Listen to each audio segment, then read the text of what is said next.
நான் படித்ததெல்லாம் தமிழ் ஸ்கூலில். ஆனால் இந்த சுவிஸ் நாட்டுக்கு வந்து ஃப்ரெஞ்சை எப்படி கற்றுக்கொண்டனான்னு சொல்லித்தான் உங்களுக்கு இந்த வீடியோவில் நான் சொல்ல போகிறேன். என்னென்று தமிழை மட்டும் வச்சுக்கொண்டு என்னென்று நாங்கள் வேறு மொழியை கற்கிறன்றது எல்லாருக்குமே ஒரு பிரச்சனையான விஷயம். தமிழ்லேருந்து என்னென்று அதை வச்சுக்கொண்டு மற்ற மொழியை கற்கிறேன்.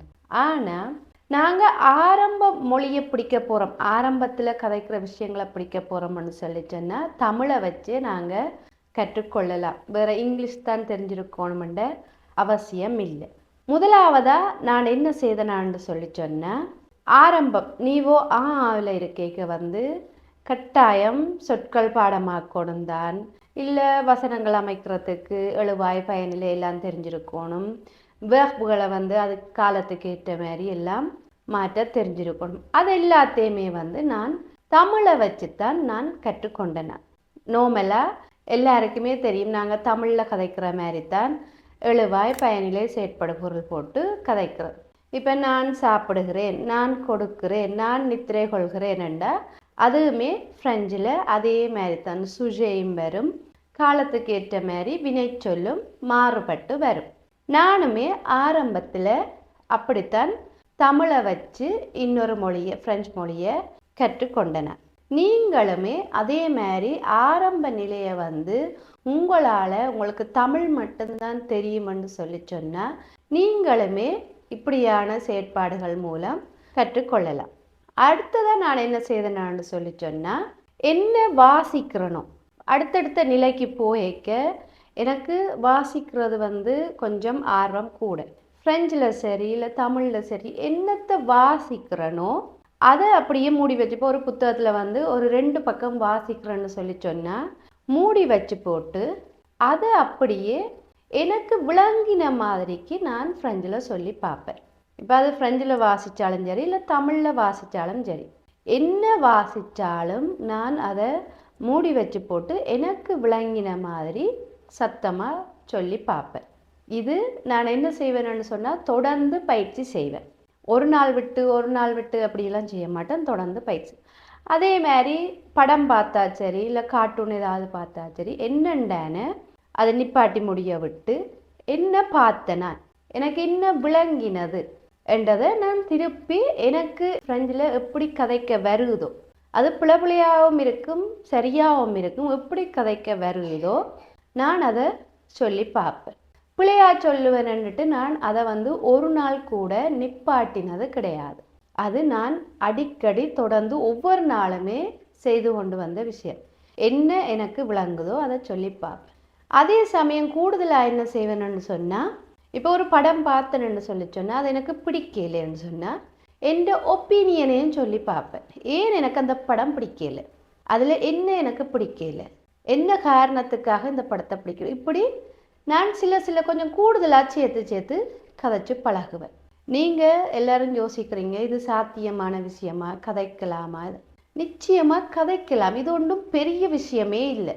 நீங்கள் யோசிக்கிற அளவுக்கு ஒரு மொழியை கற்கிறது வந்து அவ்வளவு ஒரு கடினமான விஷயம் இல்லை. நீங்கள் முயற்சி செய்யாமல் இருந்தால் எல்லாமே கஷ்டமாக தான் இருக்குது. நீங்கள் நான் சொல்கிற டிப்ஸுகளை வந்து முயற்சி செய்து பாருங்கள், அதுக்கான பலனை வந்து நீங்களே பார்க்கக்கூடிய மாதிரி இருக்குது. ஒரு காலகட்டத்துக்கு மேலே நான் இப்படி எல்லாம் செய்து கொண்டு வரைக்க அடுத்ததாக என்ன செய்தேன் நான் சொன்னால், இந்த டிரான்ஸ்லேட் பண்ணி பார்க்குறத நிப்பாட்டிட்டேன்.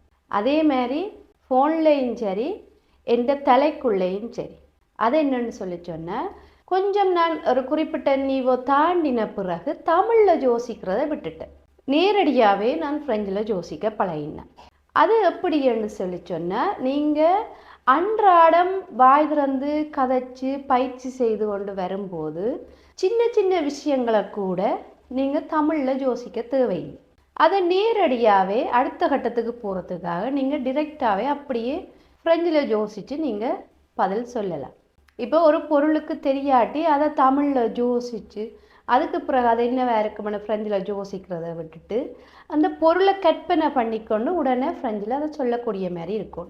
அடுத்ததாக என்ன செய்வேன், நான் நிறைய விஷயங்கள் செய்து தான் படிப்படியாக என் ஃப்ரெஞ்ச் நிலையை வந்து நான் கூட்டிக் கொண்டு வந்தேன்.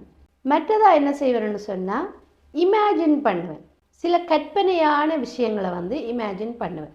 எனக்கு கதைக்கிறதுக்கு சந்தர்ப்பம் கிடைக்கல, இல்லை வெளியே போய் யாரோடையாவது ஏதாவது ஃப்ரெண்ட்ஸில் சொல்கிறதுக்கு சந்தர்ப்பம் கிடைக்கலைன்னு சொன்னால் உடனே என்ன செய்வேன், கற்பனையான ஒரு விஷயத்த, ஒரு கஷ்டமான விஷயத்த நடந்த மாதிரி இமேஜின் பண்ணிட்டு அதை கதைச்சு பழகுவேன். அதற்கான சொற்களை வந்து தேடி பழகுவேன். இது எல்லாமே வந்து சுய முயற்சி. நீங்களா முயற்சி செய்யாத வரைக்கும் எதுவுமே நடக்காது. நீங்கள் முயற்சி செய்து அதுவும் ஒவ்வொரு நாளும் பயிற்சி செய்ய வேண்டும். கடைசியாக என்ன நான் ட்ரை பண்ணினான்னு சொல்லி சொன்னால், அதுக்கு போகிறதுக்கு முதல் என்னிட்ட கூது ஃபோன்ஸே படிக்க விருப்பம்னு சொல்லி சொன்னால் என் மெயில் அட்ரஸுக்கு மெயில் அனுப்புங்க. டெல்ஃப் எக்ஸாமுக்கு உங்களை தயார்படுத்தணுமெண்டா கூடியும் என் மெயில் அட்ரஸுக்கு நீங்கள் மெயில் அனுப்புங்க.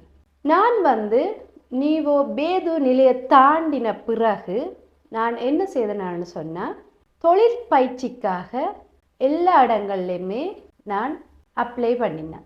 எந்த வேலை எனக்கு பிடிக்குதோ, எந்த வேலையை பற்றி எனக்கு தெரிஞ்சு கொள்ள ஆர்வம் இருக்கோ அந்த இடங்களுக்கு நான் கடிதம் அனுப்பி, என் சேவையை அனுப்பி, அதோட லெட் மோட்டிவேஷன் அனுப்பி, இந்த வேலையை பற்றி நான் தெரிஞ்சு கொள்ளணும், எனக்கு இந்த வேலை செய்ய ஆர்வமாக இருக்குது, அதால் இந்த வேலையை பற்றி தெரிஞ்சு கொள்ளணும்னு சொல்லி அந்த பயிற்சிகளுக்கு நான் ஒவ்வொரு நிறுவனங்களுக்கு போட்டுக்கொண்டேன். உதாரணத்துக்கு பார்மசியாக இருக்கட்டும், அல்லது ஒரு டூ விற்கிற கடையாக இருக்கட்டும், இல்லை ஏதாவது உடுப்பு கடையாக இருக்கட்டும், எங்கேயாவது நான் ஒரு மாதத்தில் வந்து 10 கடைக்காவது போடுவேன்.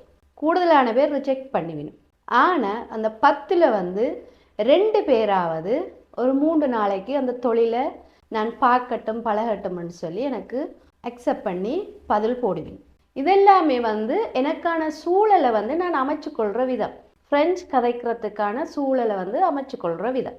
நான் போவேன், 3 நாள் அந்த தொழிற்பயிற்சியை செய்து பார்ப்பேன், ஃப்ரெஞ்சு கதைப்பேன், புது புது சொற்களை கண்டுபிடிப்பேன், அதே மாதிரி புது புது எக்ஸ்பிரஷன் பாவிக்கிற விதங்களை கண்டுபிடிப்பேன், கதைப்பேன், நாளாந்தம் அவையோட தொடர்ந்து கதைப்பேன், ஒரு நல்ல அனுபவத்தை பெற்றுக்கொள்வேன்.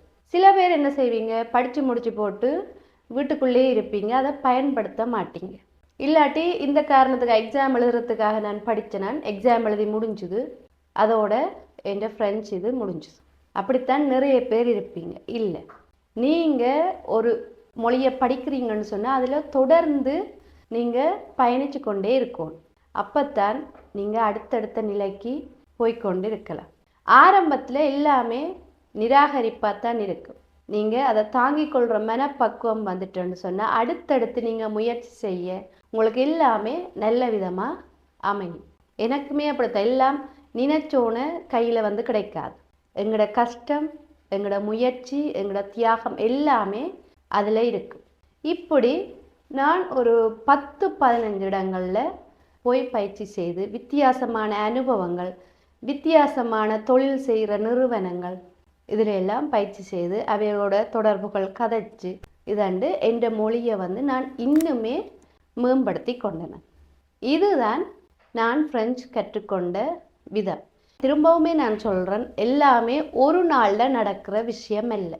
நான் சுவிஸ் நாட்டுக்கு வந்து 6 வருஷம். ஒரு நாளில் நடக்கிற விஷயம் இல்லை. அதே சமயம் தொடர் முயற்சி, தொடர் பயிற்சி கட்டாயம் தேவை. இது இருந்தால் மட்டும்தான் உங்களால் ஃப்ரெஞ்சை வந்து ஒரு நல்ல முறையில் கதைக்கக்கூடிய மாதிரி இருக்குது.